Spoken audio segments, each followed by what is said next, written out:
What strange compulsion made men etch vast designs on the face of the earth, on downland and desert, on the slopes of solitary mountains?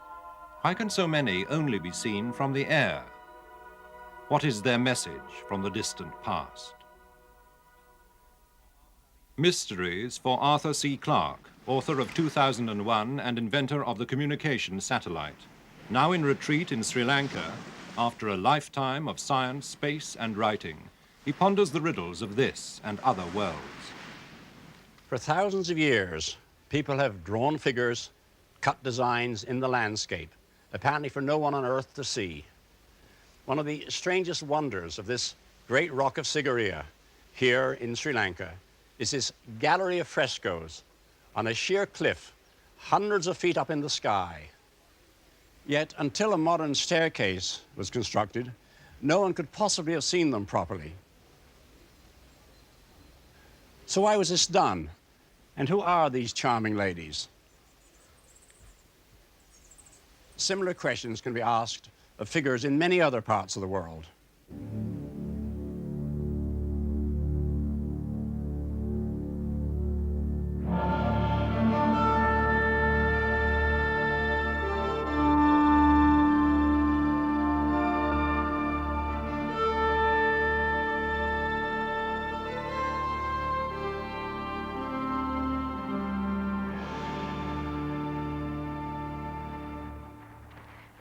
Dawn breaks over the Nazca Desert of Peru, and a hazardous experiment designed to prove that primitive Indians could fly 2,000 years ago. American explorer Jim Woodman leads the team. The hot air balloon is made of materials which the ancient Indians are known to have had.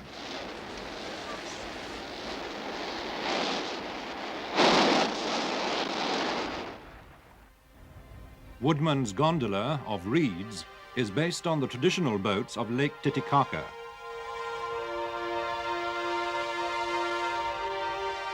The balloonists risked their lives to try to unravel a mystery etched on the desert beneath them. A fantastic picture book of shapes and lines. Lines so strange and enigmatic that some have imagined they served as an airport built for ancient astronauts.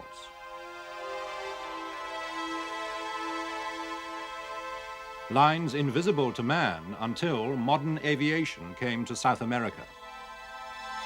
So grand is the design that Jim Woodman believes the Nazca Indians could only have laid out and admired their giant scratch pad, 200 square miles of it, from the air. American astronomer Gerald Hawkins has tried to map Nazca. This map extends 3 miles long and 2 miles wide, and almost all of the lines run off the edge. So right away you know they're more than 3 miles long. The longest line on record that I personally know about is about 20 to 22 miles long. And they can go even further than that. And they are perfectly straight. There are triangles. There are radiating triangles. And there are zigzags. In fact, it is a maze, and it is quite a problem to begin to study this textbook on the surface of the desert. Hawkins was called in to crack the code of the Nazca lines, which had bewildered archaeologists for more than 40 years. In 6 expeditions, his team painstakingly mapped the desert floor. They made precise measurements, not only of the lines, but of huge drawings of creatures as well. A bird, a whale. The question was, how and why did the Nazca Indians make the lines and drawings? Más! Más! Un poquito a la izquierda! Mucho! Alto! The lines turn out to be the lesser problem. In this experiment, Peruvian schoolboys using ranging poles took only minutes to lay out a perfectly straight line. They removed the surface stones to reveal the yellow sand beneath. No se muevan de su sitio! But the vast figures must have been not only an immense labor, but almost unimaginably difficult to draw, unless the Indians really did have the power of flight, or had mastered a sophisticated technique of scaling up small drawings.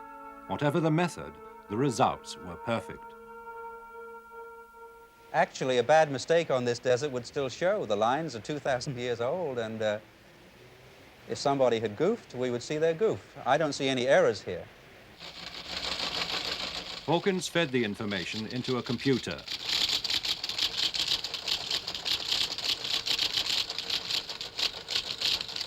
The most likely theory had been that the lines were an astronomical calendar, pointing to the rising and setting places of the sun, moon, and stars. Our immediate conclusion was that the lines as a whole are not an astronomical textbook for calendric purposes. Strangely enough, the lines that seem to work astronomically have a little picture on the end. Here we have a spider, and that line does indeed point to Orion. Here we have a condor bird, and this line does indeed point to the rising of the sun at midsummer and midwinter. But the overriding result that we found was that there were no 2 or 3 centuries in the history of this spot on the world where every line would fit the sun, moon, or star. But one clue did emerge later to help explain the Nazca riddle. It came from the nearby Altiplano Indians, who still remembered stories about making desert lines. The results that were obtained by questioning the Altiplano Indians show that the lines that they built were pointing to what they would call gods. These gods took many, many forms. One form the god could take would be a mountain peak. The higher the mountain peak, the greater the god. We also know there was a tendency to point to anything that was regarded as holy, perhaps a place where a Yama gave birth, perhaps a place where a rainbow was seen to end. But whatever these lines point to, it is going to be a mixture. There is no one particular object. The only thing that connects the lines together is that they probably point to god objects, and they probably are pathways connected with these gods. And so the only common denominator is that they are pathways to the gods. But the urge to leave an imprint upon the landscape is also a curiosity of the English countryside. The first of these badges was cut by soldiers of the Great War in idle hours before rifle practice.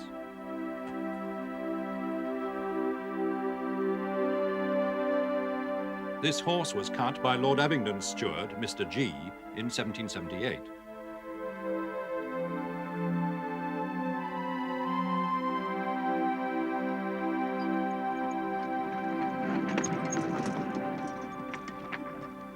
But all the 50 or more chalk figures of England have to be cared for from generation to generation. One of the oldest is the Cerne giant, the rude man of Cerne. But no one knows why he was cut or even what his name is, although the locals have a few ideas. Well, I think he's a Celtic god, really. A sex symbol. We did have one girl that was been married for about 7 years and hadn't managed to have a child, so we told her to go and sit on the giant. Apparently you're supposed to sit up there with your knickers off. I don't know whether she did that or not. But the next spring she was pregnant. I look at him every day. I think he is a sex symbol because he does wonders for me. Others say the giant depicts a dissolute 16th century abbot from a nearby monastery. Or Lord Hollis, an 18th century landowner lampooned by rebellious servants. But the key to the giant's identity may lie in something now missing from the drawing. What did he have in his left hand? Either a trophy, since he's brandishing a club, or perhaps his wife, a woman. I've heard a theory that it's a head. You know, that he'd killed somebody and he's holding the head in his hand. They say that there used to be a dog. He was holding a dog in that hand on a leash. Some experts believe the giant portrays Nodens, a Celtic hunting god. This Celtic statue found near Cerne shows him like the giant with a club in one hand. In the other, he carries a rabbit or hare. Hercules is another possibility. The Romans worshipped him in the 2nd century. Statuettes like this one, found in Bristol, show him with a club in his right hand and draped over his other arm, a lion skin.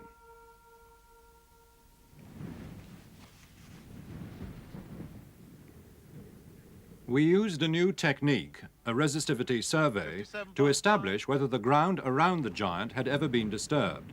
This might show whether part of the drawing is now missing. 60.4. Britain's top resistivity surveyor is Dr. Anthony Clarke. We've taken over 5,000 readings on a regular grid at half-metre spacing, and what we're going to do when we go away from here is to turn those readings into some sort of visual map which will show the outline of anything which is buried under the grass. And we shall probably use a computer to produce that map.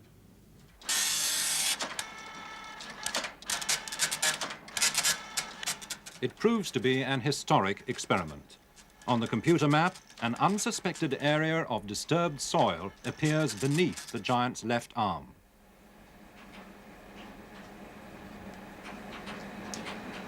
Well, this refined dot density of yours ties in very well with this overlay of the plan of the giant, Alistair, remarkably well.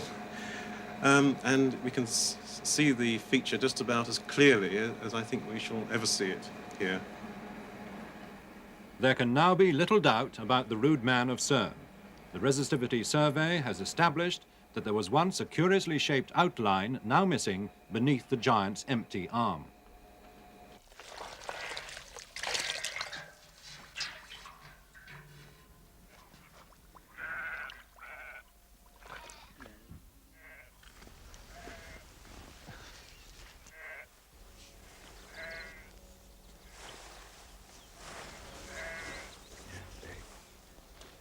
On the giant himself, the man in charge, archaeologist David Thackeray, uses the survey results to restore the complete outline for a few hours with a pail of whitewash.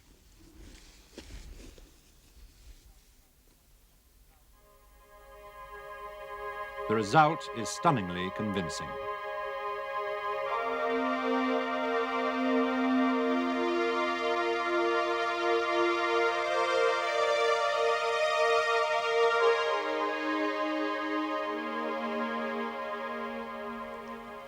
Suddenly lost for words. Yes. The Cerne giant with his new trappings is the image of Hercules with his lion skin.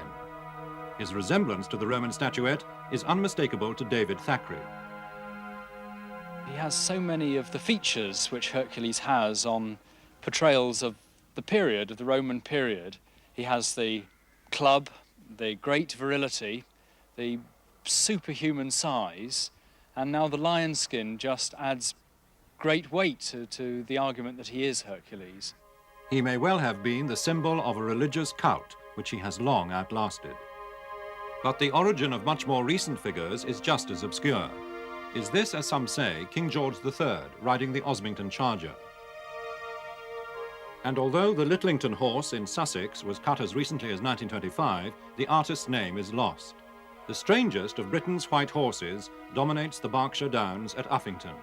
It's also by far the oldest. In the 12th century, it was mentioned in a book of wonders. Leading archaeologist Professor Stuart Piggott has pondered the origins of the Uffington horse since his childhood in Whitehorse Vale. A pointer to its date lies in the coin room at Oxford's Ashmolean Museum. Looking back into the prehistoric past, at least the late prehistoric past, the best comparable representations of horses are to be found on early British coins, 1st century BC, pre-Roman, which do show horses on one side of them, and these horses do seem, to most of us, to be very comparable to the way in which the white horse on the hill is shown. Now, they all share the same characteristics. A horse as a wheel, which is the remains of the original prototype, classical prototype of a chariot, and the horse, shown in anything but a classical manner. It's shown as elongated and disjointed, just as with the white horse. The legs have become detached from the body, they've become bananas and dumbbells, and the long neck, and the curious treatment of the head, in which the head is a sort of beak-shaped object rather than anything like a naturalistic horse. And I and many others would say that these provide the best stylistic parallels to the white horse, and therefore there's a reasonable supposition that the horse on the hill dates from the same, more or less the same period as the horse on the coins, 1st century BC.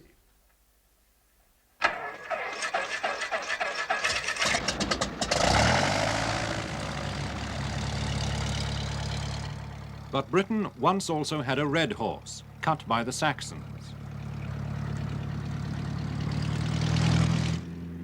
And the men in this plain think they've rediscovered it.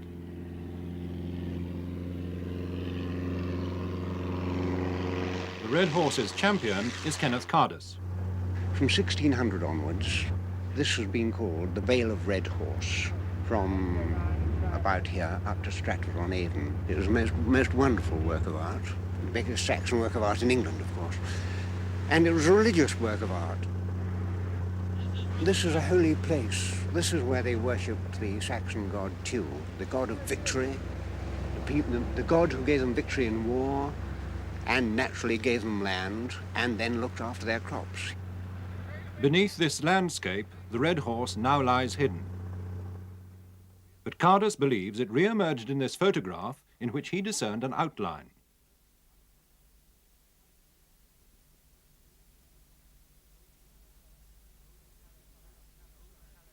An old parish map confirmed the discovery. It pinpointed the location of the red horse on the ridge above Tysoe, where the photograph was taken. The following year, Kenneth Cardus took this aerial picture of the horse.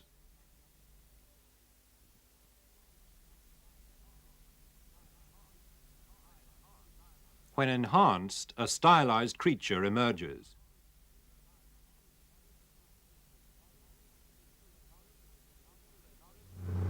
Cardus hopes the infrared photographs taken on this flight will provide unequivocal evidence of the red horse, now hidden beneath a wood, enough to convince other people that it should be recut.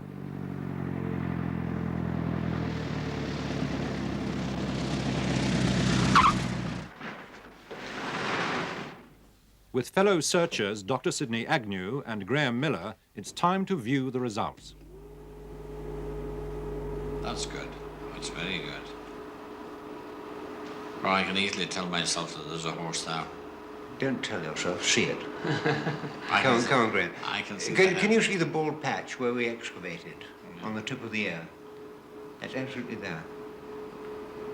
Can you see it, Graham? Is that is there? Yes, I think so. Don't you think there's a lighter coloration than just where the head is? We should be coming to a vertical shot, and as we look down through the trees, there's just a possibility. Okay. Last one, this is it. Now there, what about that? No, you've got me. It's too close. The trees are still too close. I don't think anybody will ever see it again. Undaunted, Kenneth Cardus still hopes to recut the red horse of Tysoe. It was one of the great landmarks of England. This was the Vale of Red Horse, up to 1600, and it ought to be again. If the figure were recut, we would have the Vale of Red Horse back again.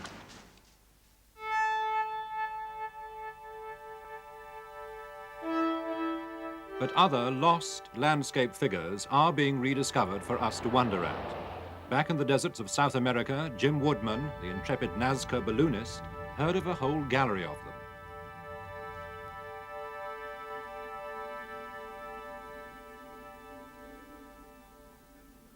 From Nazca, it meant a journey 600 miles to the south, to the heart of the hostile Atacama Desert of Chile. Woodman brought back this story.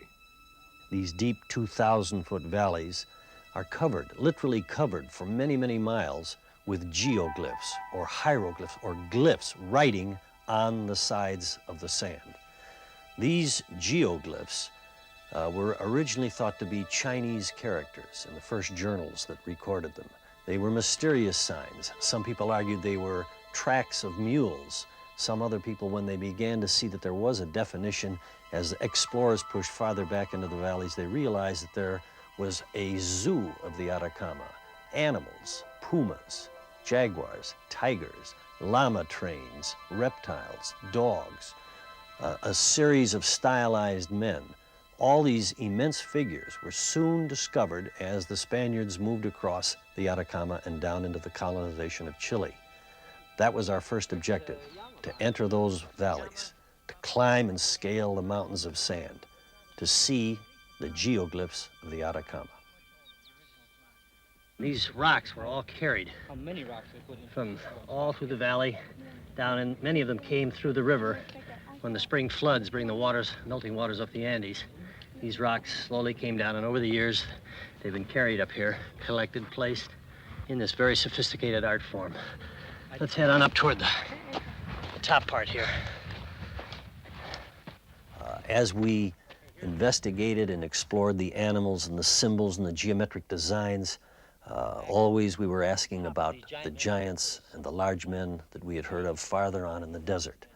And always these symbols in the edges of the Great Desert were trying to tell a story. I felt they were panels that represented stories of ancient battles, of ancient warriors, of ancient caravans. But farther on in the desert, we kept hearing, the giants. You'll find the giants. We drove 250 miles due south to the region of Tarapacá, where this legendary mountain and really legendary giant was reported to lie. We found Cerro Unitas, and I was astonished when we, about 5 miles from the hill, I saw Nazca-type runways. We pressed on and got to the base of the runways and began a climb around the edge of the largest ridge on this solitary mountain. And as we climbed the ridge and came to the crest, I looked across a saddle in the mountain, and there we could make out the first faint outlines of a giant. The mammoth size of the giant ran over the crest of the mountain, so it's impossible on the ground to get the full scope of a giant. In fact, had we not known he was a giant, there was no way of telling really what we were exploring. We were disappointed with the giant on the ground. The head and crown area was so confusing, we could only spot the large piles of rocks where the giant's eye. At that point, I made the decision it was to appreciate it, and to even get our measurements straight, it would be necessary to fly.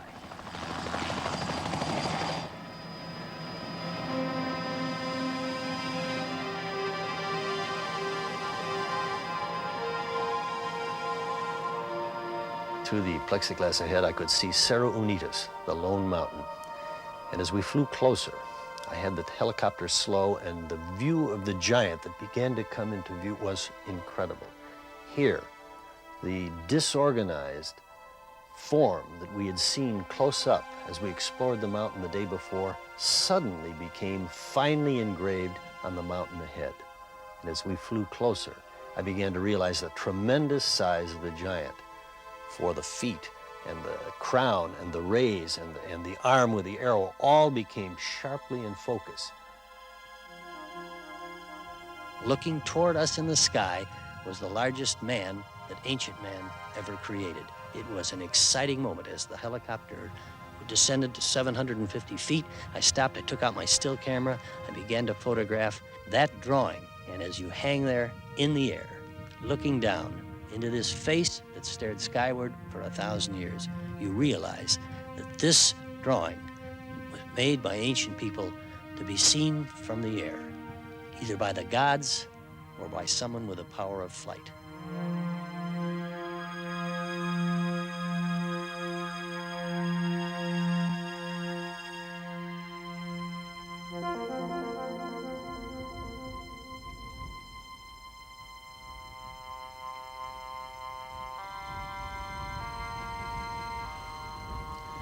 There are many questions about these wonderful drawings which, frankly, I can't begin to answer. Who made them? What are they? Above all, who was meant to see them? Perhaps we need look no further than man's desire for immortality is urged to leave some abiding mark on the face of his planet.